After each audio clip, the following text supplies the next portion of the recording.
Hello everyone and welcome back to another video from Apps Academy. In this video, I'm going to show you how to flip your camera on the Snapchat application. So let's get started right away. If you have already installed the Snapchat application, go ahead and tap on it to open it up. And once it is opened up, if you haven't already logged into your account, you will be asked to log in. Just use your credentials, including your email address or your phone number and your password, and you will be logged into your account. After logging in, you'll directly be taken into your home page, within which the front camera will be opened up by default.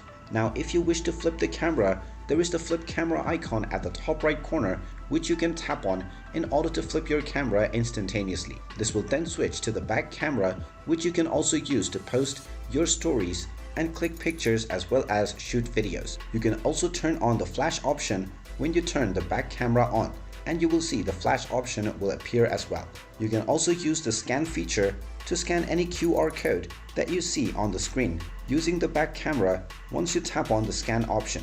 Now, if you wish to go back to your front camera, you can once again tap on the flip option at the top right corner, and this will once again flip back to the front camera. And there you have it. That is how easy it is to flip or switch your camera on Snapchat. If you find this video helpful, make sure you hit that like button and subscribe to our channel if you haven't done so already. Also ring that notification bell to never miss another update from us. Thank you for watching, and I will see you again in the next video.